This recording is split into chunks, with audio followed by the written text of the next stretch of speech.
Anyango here, hoping that you are healthy, wealthy, and free and loving your life. I had an interesting day. Clearly, I couldn't record my video at the usual time, so we had to improvise, but it's got to happen today. Every day has its tasks and they must be done. So this was one of mine. So today we're going to touch on mentors. Who they are, what's the purpose. And I had a video on masterminds. Who is a mastermind? What's the purpose of a mastermind? So it will touch into that a little bit, because in my definition of it, they kind of in a way blend into each other. Okay, so yeah, for me, a mentor is a person that I can look up to, who has achieved the things that I would like to achieve. That was actually a pretty good definition. Someone that I can look up to who has achieved the things that I want to achieve. Okay? And so my idea is that by finding this mentor, I'm able to emulate what this person did, so I can achieve what he or she has achieved, because that is my goal. That's part of my goal. And the one thing that is important, or that I have realized is really important to understand, is you don't have to have one mentor, right? Your goal even could be to your life vision. Remember we talked about having that vision. You have the vision, you figure out what it is, and then get your beliefs in place, break it down into plans, and then start going after it. That vision, it could be the exact same thing that this mentor has. And as you start to study this mentor, you may realize that you want some parts of what he or she is, but there are other parts that you'd like to add on that he or she does not have, does not embody, does not portray. Okay? And as mentioned, it's important that you then study this mentor. Okay? Because the idea is to really embody, is to copy them. You find a mentor and you copy them so that you get to what they got to. That is really what the essence is. Okay? So, as mentioned, you want to copy them to get what they want, meaning that you live the way they live. So I have, for example, Kobe Bryant is one of my mentors. You may wonder, okay, but he's dead. Also, I don't know him. How exactly is he my mentor? I have realized from all the people that I've recently listened to, studied, that your mentor does not have to be a person that is with you in person. There are the versions of in-person mentors. You could have in person, not inversion. You could have an in-person mentor, which would be a plus, because then you're able to ask your questions in person and you get live feedback. But it doesn't mean that if this person is out of your reach, living in a different place or the like, or is not alive at the moment, that they cannot be your mentors. You just need to study them.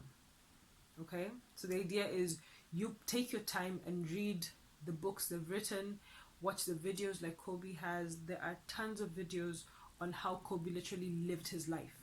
So I can study Kobe's life.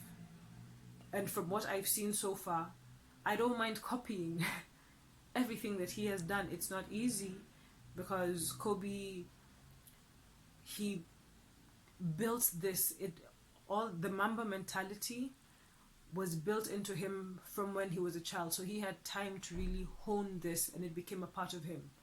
He honed it, that it became just who he was. It was just who he was.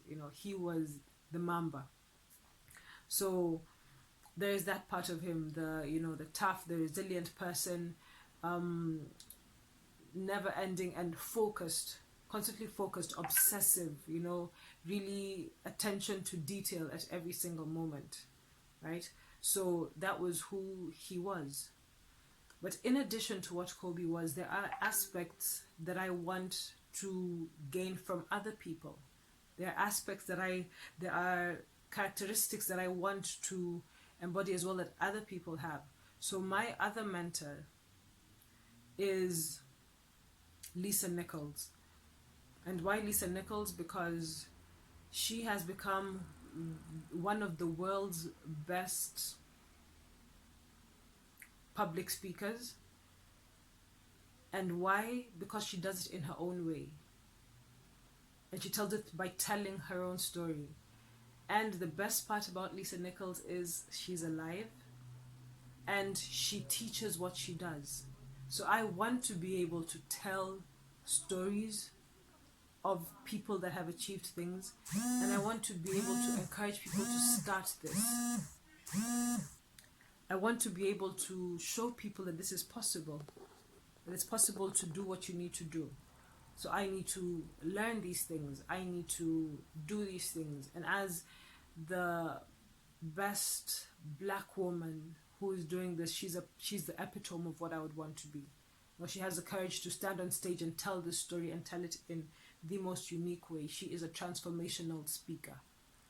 And who doesn't want to do that? Because the one thing that she says is, whether you're speaking to 1 or to 1,000, it's always a moment to use your voice, to speak and inspire. Okay? That's Lisa. My third mentor is Vusi Tembekwayo. Now, Vusi is... he's a personality in himself. Vusi was already the best public speaker in South Africa by the time he was 17. Why Vusi? He's achieved amazing things. He has gone into venture capitalism, into building African business, into funding businesses. So he's in the finance industry, but that's not his main thing. He's a speaker. He's a motivational speaker. So the fact that he has these two aspects to him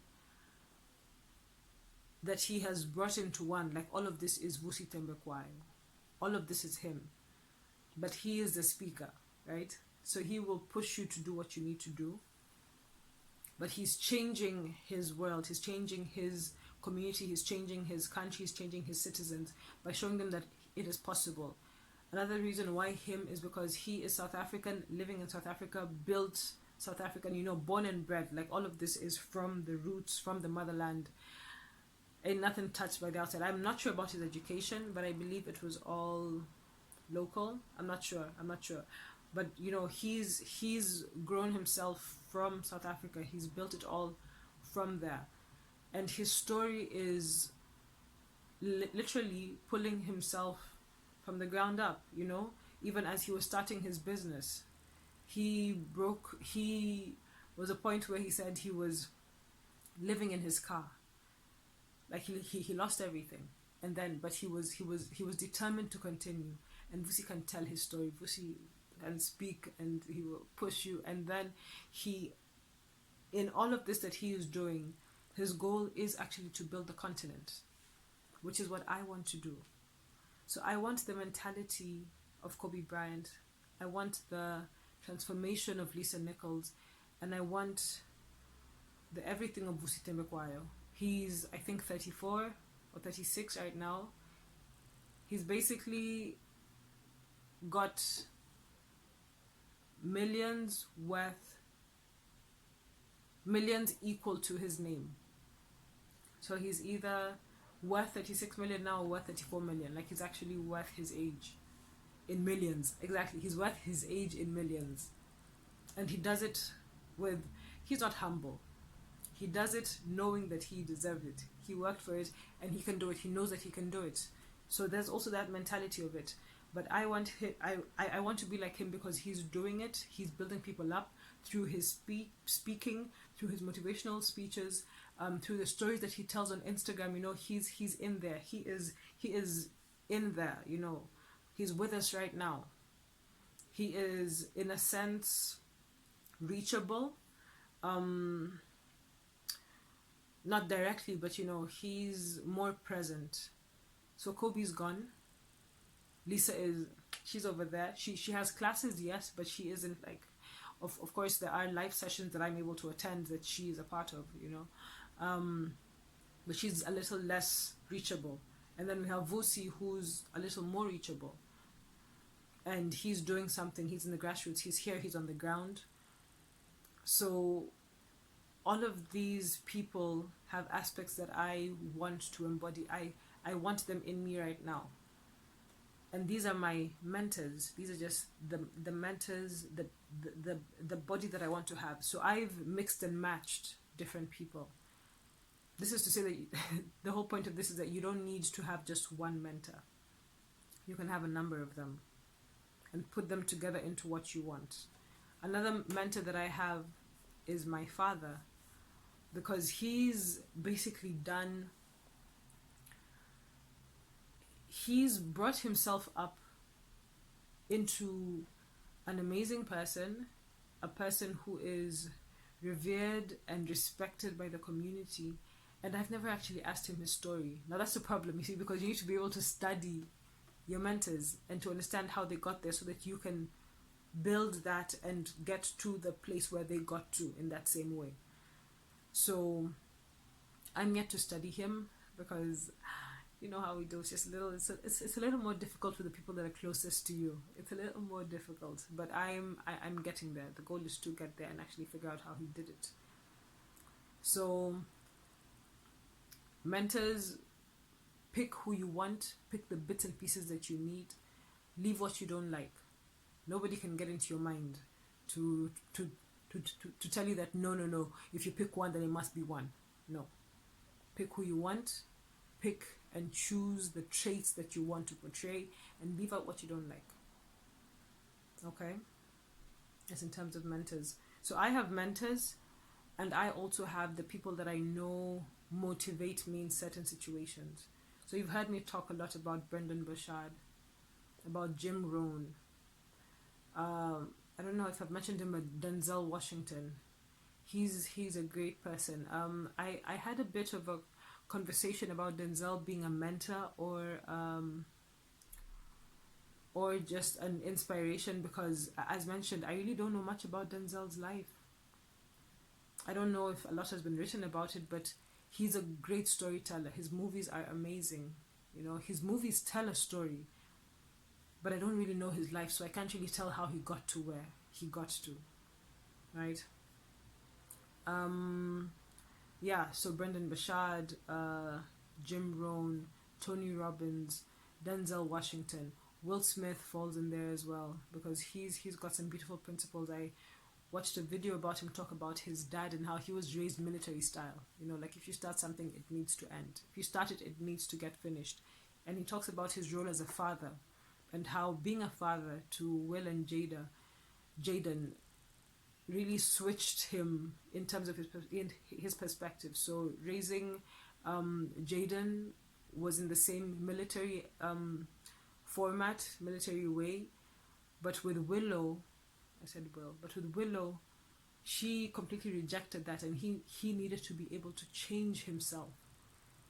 And he did, because he realized his audience would not accept it.